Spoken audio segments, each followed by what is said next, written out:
Welcome to the Wednesday edition of the John McEntyre Show Live. I'm John McEntyre, and today is Wednesday, November the 27th, 2024. One day from the big day, the big turkey day. We all know what that's all about. I have to tell you, I'm so excited. Um, what I like about Wednesday, the day before Thanksgiving, is everyone starts cooking. And so I get to actually visit different places. I go to house, visiting friends, family, and all of that good stuff, and actually sample the cooking because we want to make sure that it's good before we actually, serve it the next day. And me personally, I actually like food that's, I like freshly cooked food. If I'm going to a restaurant and everything, yes, I want my food cooked then and there. I want it hot, but something about home cooking, things like Thanksgiving meals, Christmas meals, stuff like that, is cooked the day before. It's like the next day, it tastes much better. It's like all of the food. It knows who it is. It has its personality. It's settled into its identity, and then it's good. And then I even like the day after, leftovers. I mean, I can eat Thanksgiving leftovers, turkey, stuff like that all the time. But yeah, that's why I'm excited about today. I've already received a few desserts.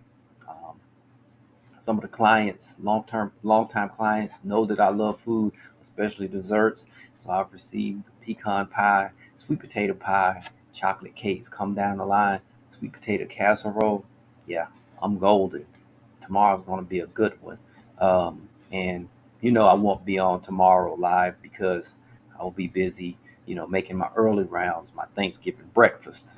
And then that's like the pre-game warm up to the actual Thanksgiving meals. So I want to make sure and cover some good stuff today. And because I won't see you until Friday. But today, before I get into it, I want to thank everyone for their wallet wins, sharing their questions, comments. I'm going to cover those Friday. And today, I just wanted to get into the subject because it's so pertinent to Thanksgiving. And most people, Thanksgiving come around. People, I mean, I love hearing what people are thankful for, family, friends, and just all of those good things. And what most people don't realize is that Thanksgiving itself is the practice of gratitude, and gratitude is one of the building blocks of financial success. And so that's what I wanted to talk about today. Um, being thankful and showing gratitude is just healthy for every area of life. It's healthy for your entire being, spirit, body, soul, everything is just so beneficial, and it's very beneficial to your finances. And that's what I'm going to cover today. I'm just going to cover a few ways that it benefits you financially, um, because practicing gratitude it will boost your results. If you have a financial plan, your financial goals, it will boost your results in reaching them. A lot of people, I've noticed that people that practices gratitude on a daily basis, they reach their goals much quicker, um, and they have less hassles. There's more. They attract more people to assist them and everything, because we all know that this we're in the holiday season. It can be both thrilling and it can be very overwhelming. It can be extremely. I mentioned the good part. The gatherings, gift giving, which comes later on. But even during Thanksgiving, a lot of people, when they visit other homes, they take gifts and things just to show their gratitude for being invited.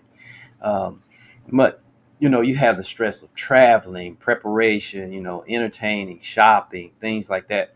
um, Even though you're enjoying yourself, it does create a level of stress, and the gratitude helps to buffer the stress. That practicing gratitude helps buffer that stress that you're going through, because anytime you're doing something, the stress has been made into like such a negative word, but there's good stress and there's bad stress. the stress of accomplishing a goal, of pushing yourself, of the personal development, of learning new things and all this. That's a good stress. In fitness, mainly, it really shows up in fitness. You have to get your body to change. You have to stress it. When you go change your eating habits, you're sort of stressing your system because it was used to operating this way, now has to operate that way. You get underweight and you're stressing your muscles. Basically, you have to damage the muscles to get them to grow and tone and things like this. And those are stresses. But the outcome, the results are what you're looking for. And so you have to go through the stress. Well, that's the same way in finances. It does cause a certain level of stress when you're learning to budget, when you're creating the plan, when you are cutting back on spending, and you're finding other new ways to earn money, and you might have to learn new skills in your career, or to switch careers or start that business. Those are stressful. They are extremely stressful. And so practicing gratitude will actually help, like I was saying earlier, it helps to buffer those stresses, not make them, they won't be like so negative on you. And number one, I'll just get into it. Number one way is that it helps improve financial decision making.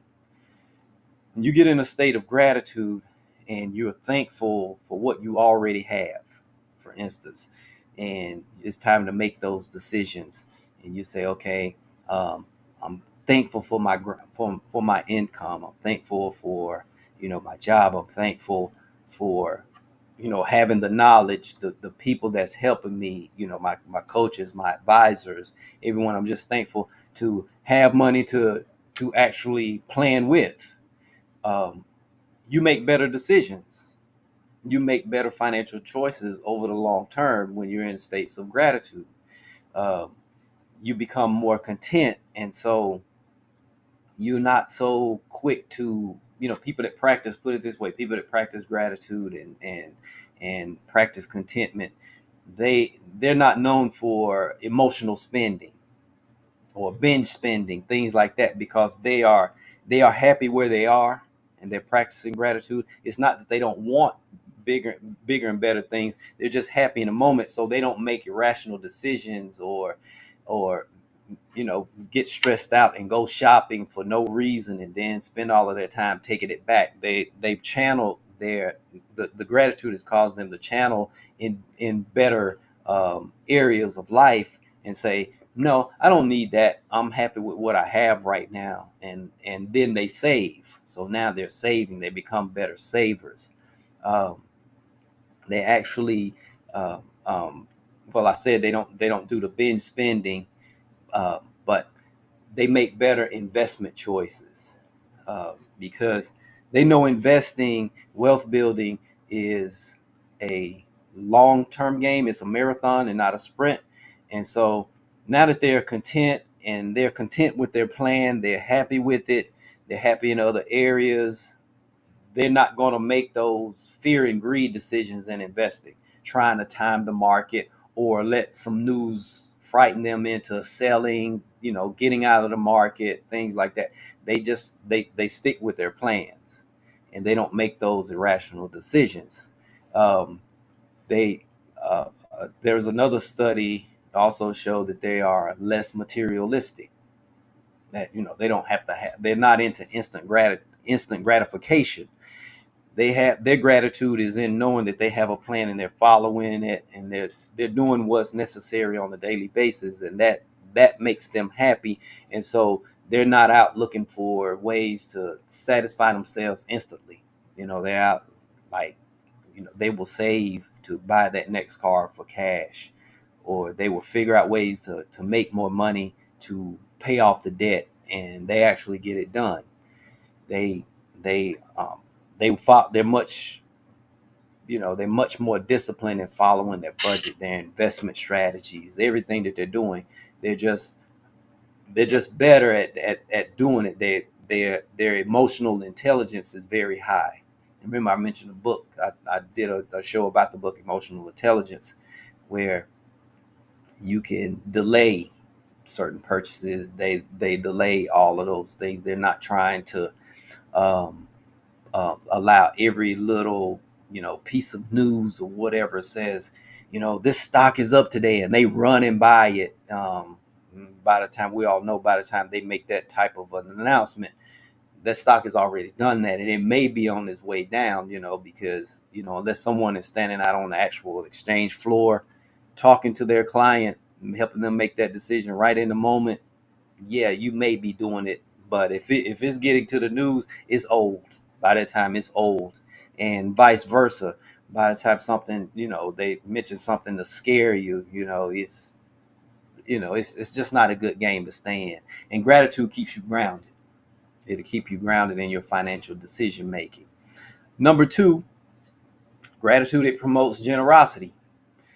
And we all know a generous person is a prosperous person.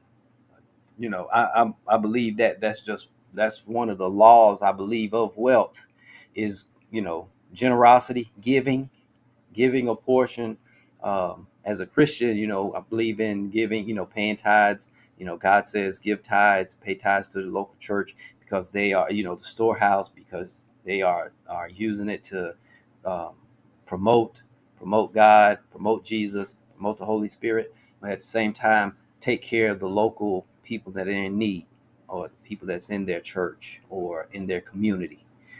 And so I believe in doing that. And then outside of that, I have other things. We have other organizations that we give to. And generosity is more than finances too. I've talked about that. It could be volunteering. This time of year, volunteering goes up. People become much more generous this time of the year. They're giving because practicing gratitude and being thankful for what they have sort of makes them more aware of the people that don't have. And that makes them much more generous. I talk to ministers and nonprofit leaders all the time, and they say, "Oh yeah, this time of the year, I know that giving is about to go up." As a matter of fact, a large portion of our budget happens this time of year.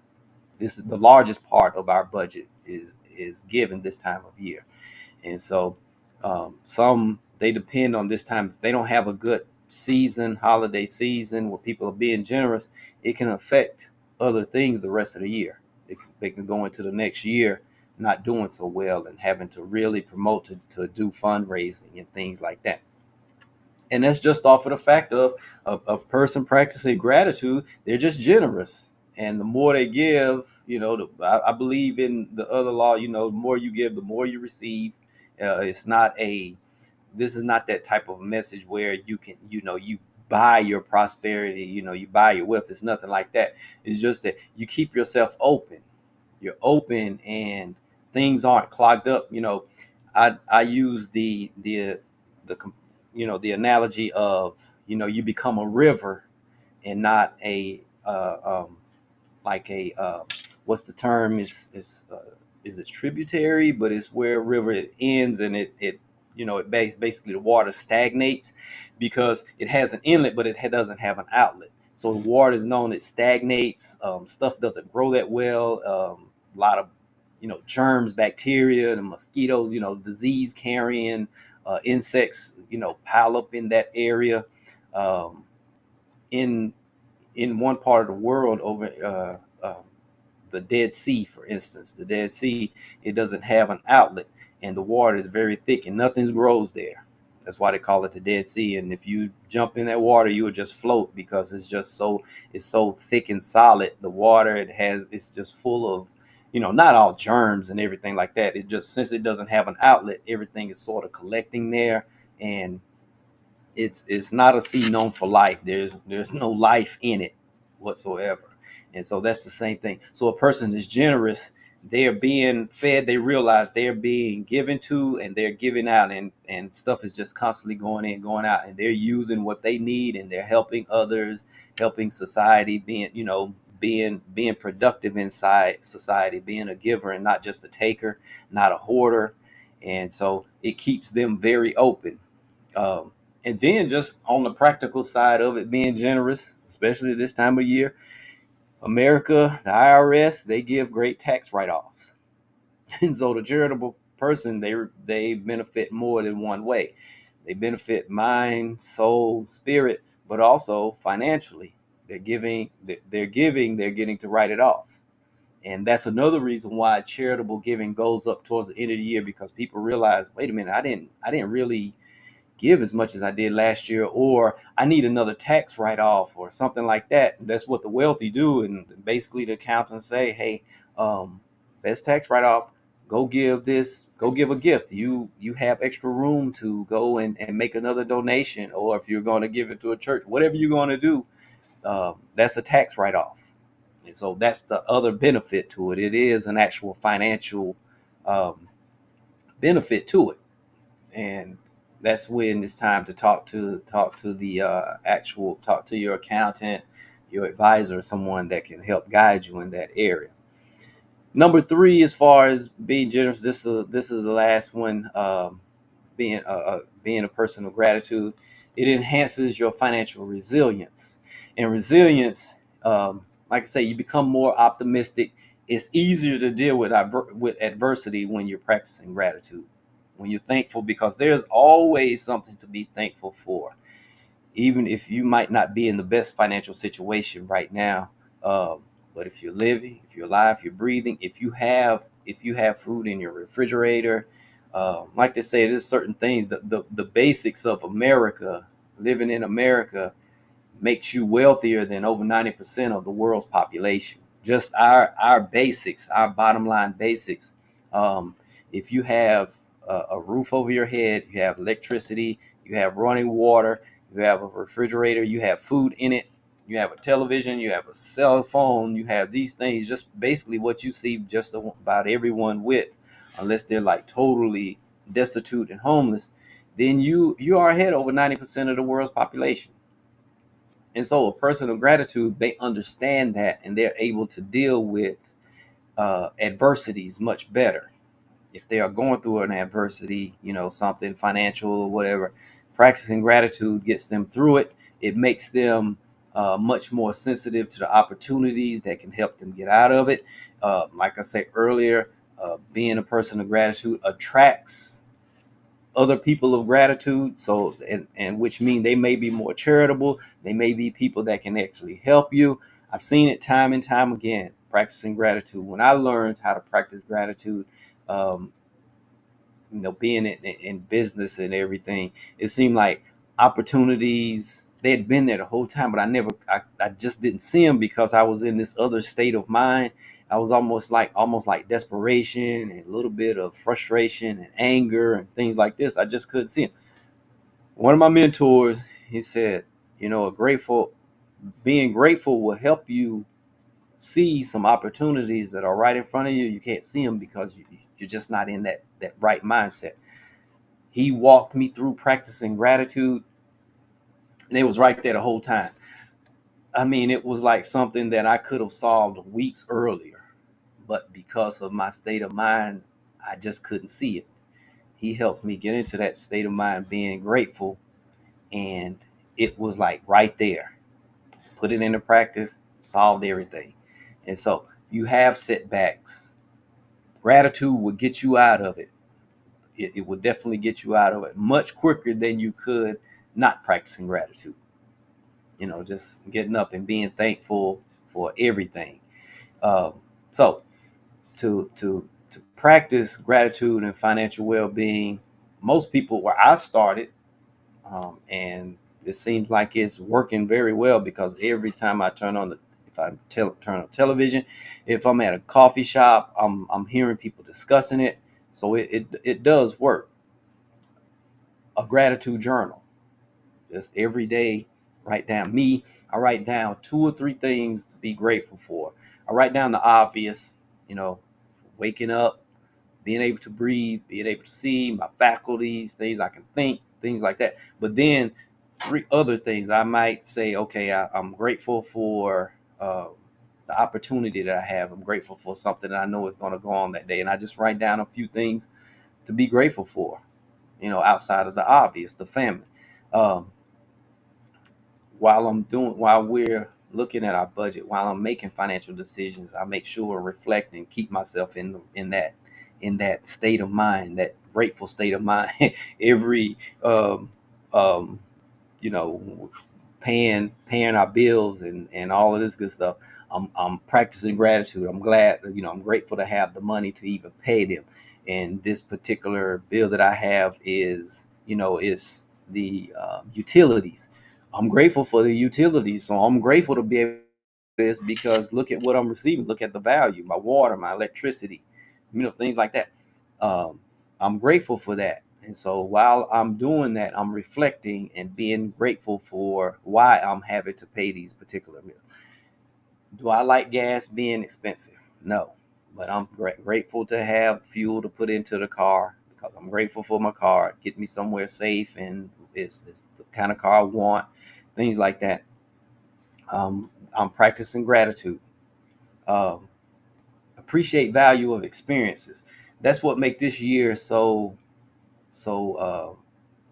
so you know full of gratitude. People practicing gratitude is because it's the experiences they're going to gather. They're going to family's going to get together. Yes, we're going to eat, but we're going to watch football games. We're going to laugh and talk and love, maybe even argue, things like that. But it's all about love, and everyone just glad to see each other, even though we may be arguing or whatever. But that's beside the point. We're still able to see each other. And tomorrow we won't even remember what we was arguing about. Normally, it's not about a nasty argument. It's just family being family, friends being friends. Just part of the dynamic of people being together, and it's all good. So um, when you're practice mindful spending, I sort of touched on that. Black Friday's coming up. Be mindful, be grateful for what you have. That makes you make better decisions. Look at stuff that you say, okay, this is really a good deal. It's something that I can really use. I have something that's wearing out. This will be the replacement, or something I always want, and I have the cash. I'm going to pay cash for it. I'm not going to put it on I'm not going to finance it. And so it's something that I really want. Okay, yeah, mindful spending. Perfect. It'll work. Then, last but definitely not least, that works for me is I get in a state of gratitude and I set my goals that way. I set grateful goals.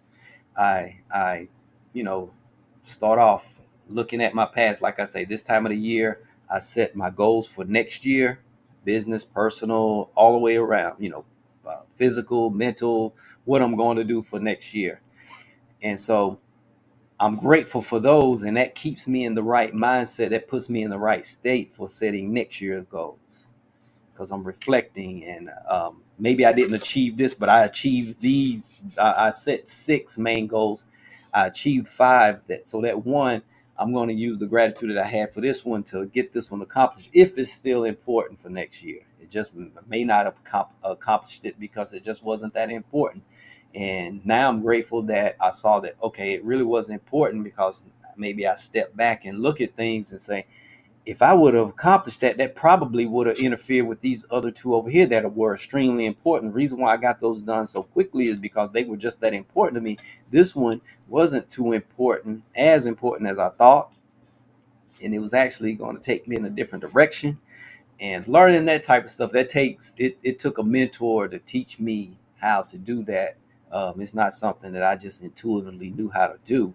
uh, if someone sat down and helped me learn how to do it that way. And so out of being grateful for what I've accomplished, um, what I have, my resources, my opportunities, and now I can make better decisions on what I'm going to do with those opportunities. So um, that was just basically some pointers I wanted to give. And so when you get ready, as you're moving through Thanksgiving, and in the holiday season, and you're in that grateful state of mind, take some time. This is a good time to do some financial planning, some financial goal setting, some values evaluation, things that will make you financially successful. Also, the practical steps. Start with gratitude, and as you're moving through, just every now and then just sit down and write, okay, yes, this is what I would like to accomplish this year. I i did 75% of my shopping without debt, so my goal next year is to do 100%, because that was very good to accomplish 75%. That was very good. That's something to be thankful for. That means you had a lot of cash. You was very disciplined. You did do some saving. You did some investing. You did what you were supposed to do, and that's a nice block to start from next year. I accomplished 75% last year. It'll be 100 this year. I mean, 25 extra should be nothing for next year. And so set your goals, get into that gratitude state of mind, and then set goals with it. And also, as you're moving through this holiday season, allow that gratitude to be that buffer. So with that being said, I'm going to end it there. I hope that I gave some valuable information, share some tips. They worked for me, and worked for countless others, because I didn't invent these. These were taught to me by, and yes, I tweaked them for myself. And that's what you do. You take something and you kind of tweak it and shape it to how it can work for you. What worked exactly for me may not exactly work for you, the exact step by steps. So just use it as a guide. That's what it's all about here. It's just a guide. So if some of these pointers were beneficial to you, share them with others. If you're watching by YouTube, subscribe to the channel, share it. If you're watching by Facebook, share it, like it, respond. Share your wallet wins as you accomplish them through the holiday season. Share why you are grateful. I like to share those also, because this is a time to share your gratitude with others, and your gratitude may be an inspiration to someone else to show them why they should be much more grateful. That has happened to me tons of time. I'm human. I get in those modes where I want to be sort of whiny and sort of woe is me, and all of this type of stuff, and then meet someone who's, barely scraping by, 3 kids, and they're not eating so that their kids can eat, and that snaps me right out of it. So we're all human. So let's be intentional about practicing our gratitude, and share those wallet wins, like I was saying, your questions, your comments, all of that good stuff. I'll see you Friday. Won't see you tomorrow. I will be eating, so I won't see you tomorrow. But that being said, I'll see you tomorrow. Have a happy Thanksgiving, and we will see you Friday. Have a good day.